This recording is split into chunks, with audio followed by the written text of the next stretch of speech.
Good to see you, the mighty Afterburner crew. I'm glad you're here on this video. My name's Ryan. I'm a former F-15E combat fighter pilot, F-16 Thunderbird pilot, and today we're going to be breaking the mission scene in Top Gun Maverick. This will be a fun one, but before we get into that, please go ahead and dominate the like button for me, maybe even subscribe. Every time you like and subscribe, Maverick doesn't pass out after getting bombs on target, but more on that in a second. You can hit me up on Instagram as well, guys, if you want to say hello. Hello. Hello. Hello. Hello. Hello. Or give me ideas for follow-on videos. Would love to hear from you. With that said, let's dive into the scene from Top Gun.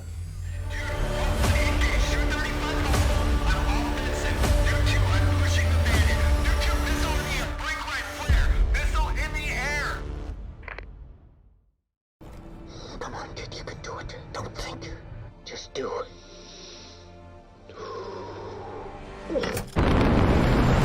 All right, so right off the bat, Rooster's a little bit reluctant to go into the mission that they've been training for months. So obviously you would want to have those details squared away in your mind so you're not that guy or gal when it's time to play in the game. So Rooster, we expect more from you, but you're putting your jet into max afterburner right now. And you all know I love that. Let's continue.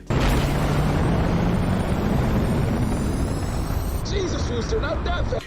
So they're super low. Now, I'm all about taking calculated risks. I'm all about that victory aileron roll after you're successful, but being that low, I mean, that was below 100 feet. Now, obviously in combat, there are no rules. I'd say 100 feet probably would be a minimum.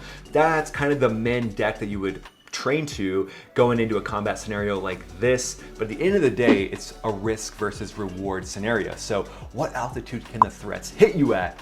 Why do you need to be at 100 feet? Maybe 300 feet is a little better, gives you a little bit of a cushion so you're looking around, because obviously this is gonna be new terrain, there's gonna be new features, there's gonna be new threats, there's gonna be all kinds of things thrown at you, and if you're that low, your ability to take in situational awareness from other things is going to diminish, even if you're Maverick. Quick story on that. Friend of mine who was at the weapons school, he was training at 100 feet. He was going supersonic at 100 feet. I believe this was an F-15E, it might have been a Viper, but for the sake of the story, let's just say F-15C, because those things would go a lot faster down low than the E model would. He was going above the Mach, and then he was looking to the side, and then he slowed down. So he pulled the throttle out, and as he went underneath the Mach, it threw him forward as he kind of went through that envelope. And as he got thrown forward, his hand pushed the stick forward, and he's looking kind of to the side.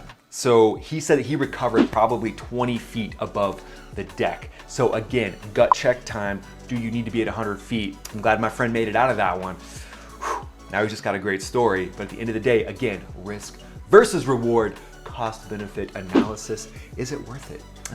It's always a good cycle to go through as a fighter pilot or whatever else you may be up to. That's it, kid. That's it. All right, let's go. So again, I said I love the fact that Rooster plugged it into max afterburner and he's raging through this valley at 600 plus knots. But at the end of the day, what I would be concerned about as a fighter pilot in this scenario is gas, because gas is going to be very limited, especially when you're carting these massive bombs into this target area. So you're going to want enough gas to potentially commit on some bandits afterwards, which basically means you throw it into max AB, again, get up as high as you can and shoot some AMRAAMs at people that are trying to kill you on your way out. So you got to have an exit plan. It's like climbing to the top of a mountain, right? You get to the top of Everest, great, golf clap. Congratulations. But you gotta get down. And what do they say? Well, what I've read is that a lot of the disasters happen on the way down. And I see that same thing playing out in this scenario. The disaster is gonna happen on your way out when you're trying to fight your way through threats to get everybody home safe. So you gotta keep that in mind, and you're burning that much gas, it might limit your options when you're trying to launch telephone poles at bad guys. Rooster, take it easy. Sir, Dagger 2 is re-engaging. All right, now hit your target and come home. So a little bit of a human moment there from Cyclone. Now, you've probably seen some of my other videos. Cyclone to me is kind of like the angry father. Warlock to me is more like the admiral or the general in my case that I would want as my boss. But nice little human moment there. That's about as human as I think the admiral types like Cyclone can get. Drop your bombs and get home. Wow. Thanks for the confidence, bro. 30 seconds to target. Bob, check your laser. Air to ground check complete. Laser code verified. 1688. Laser is a go. So obviously this is for the film, right? You're compressing a ton of stuff into 2 hours. So I think they did a phenomenal job packing this much material in. But at the end of the day, you would knock out this air to ground check along with an air to air check, a fence in type scenario crossing a certain geographical boundary, so that when you're low level, you're just totally honed in and focused. You know, your systems are solid. At least they were when you checked them, you know, a couple minutes before. So you're probably not gonna be doing that in this low level environment because again, you're scanning for threats. Everything's new, you're backing each other up. You're focused on getting your laser on target for Bob in this scenario. So that would have been knocked out a little bit before.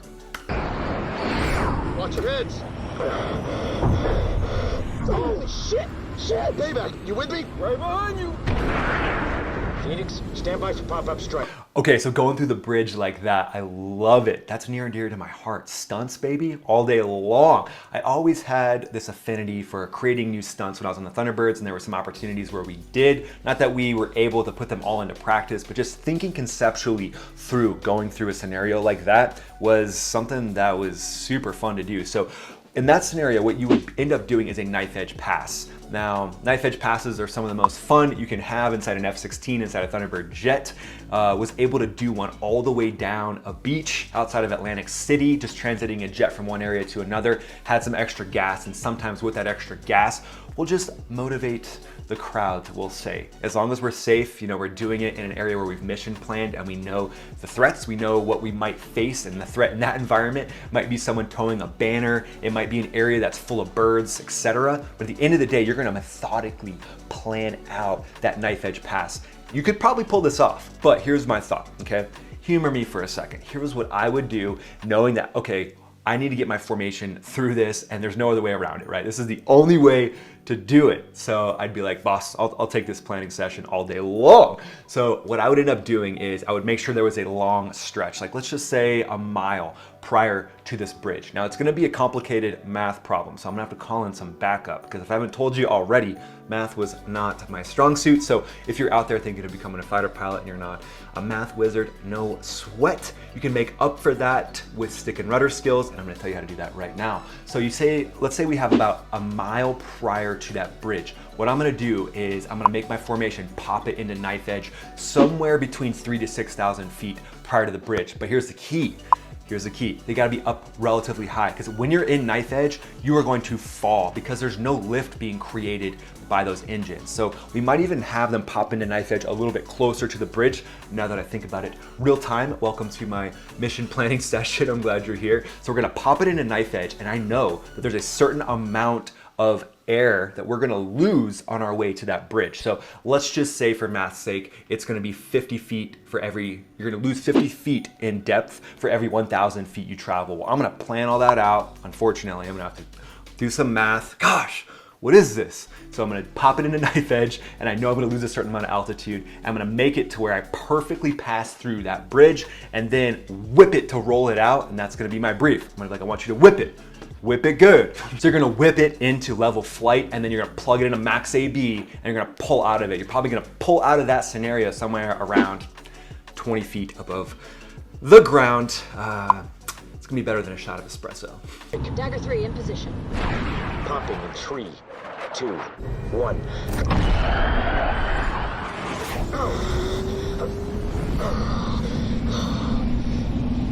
So the pop is a classic air-to-ground delivery maneuver, and it was relatively challenging. We do something called basic surface attack, and I remember doing that in the F-15E.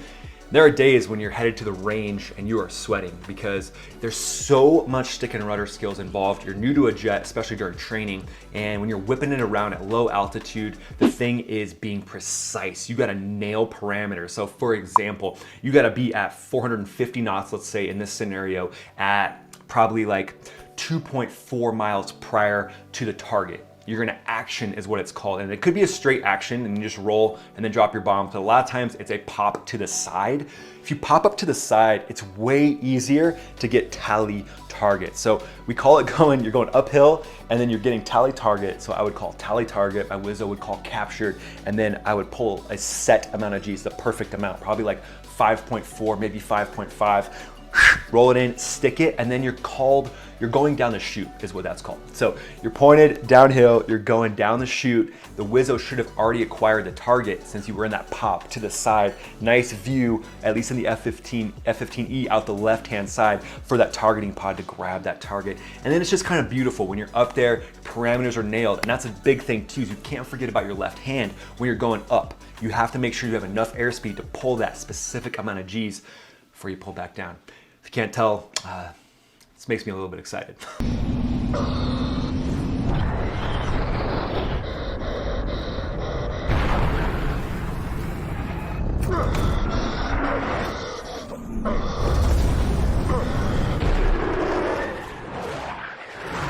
Okay, a couple things there. So they're in like a close trail type setup. They're probably 500 feet or less behind each other, which is definitely not what you want. You want to have about, I'd say about 2 miles, maybe 1.5 miles in between jets. And the reason why that is mainly important is because of threats. So if I'm the lead, I'm gonna look for threats as I'm going up the chute and then down the chute. If I see anything, I'm gonna call it out to my wingman, maybe tell them to abort, maybe, I don't know, distract some of the different threats so that they're looking at me. My wingman can sneak in and drop their bombs. But at the end of the day, having that distance is more of a tactical type setup. Being this close is tough because being this close, doing all those parameter things I just told you about and keeping formation position, I feel like that's only a move Maverick can do. Okay, and they rolled completely upside down over the ridge. There's a training rule. Again, this isn't training, right? So obviously in combat, all bets are off. There's a 120-degree training rule, which I think is just to help people from getting spatially disoriented. But in this situation as well, you're doing like a straight pop. I would have done the 180-degree turn as well, and then pulled it down the ridge line and started making it happen. Get me eyes on that target, Bob. Tiger 3! Stand by, Mav! Come on, Bob, come on. Stand by! I've got it, captured! Target acquired, bombs away.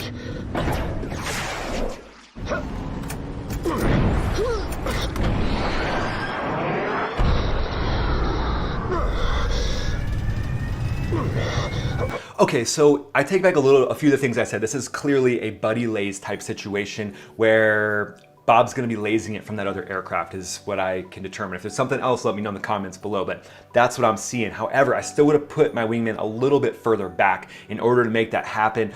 But again, it's a dynamic scenario. So hey, maybe you do mission plan to being within 500 feet of the other aircraft and just lock it into formation position. I actually think that would be a lot of fun. Now that I think about it, it's kind of like the Thunderbirds going in to combat.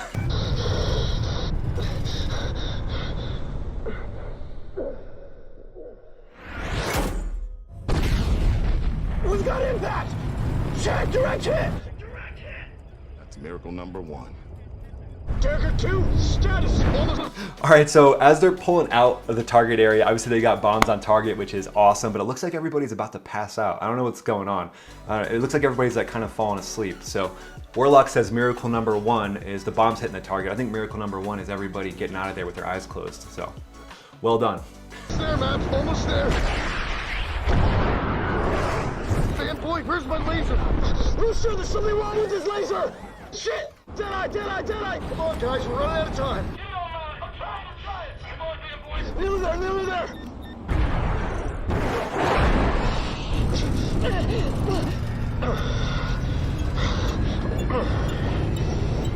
Come on, fanboy, get it online! There's no time, I'm dropping. So the G limit of the F-18, debatable, right? They kind of keep it around 7.5 Gs, going to 9.5.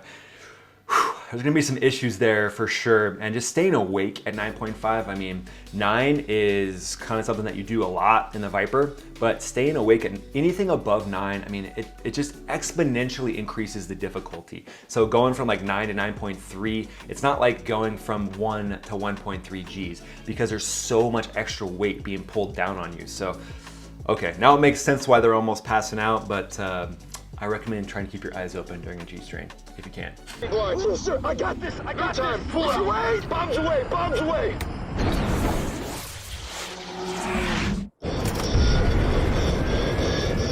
Okay, so Rooster gets the bombs off. Now, obviously we got a dead-eye situation. Hopefully you'd have a backup situation as well, where you could maybe self-laze this in or something like that. Looks to me like he dropped them in a dumb bomb type situation, which hey, it can happen. You got what's called a CCIP, basically a little pipper down there that you can put on the target, worst case scenario, and make it happen if you're not using the GPS solution of the jet.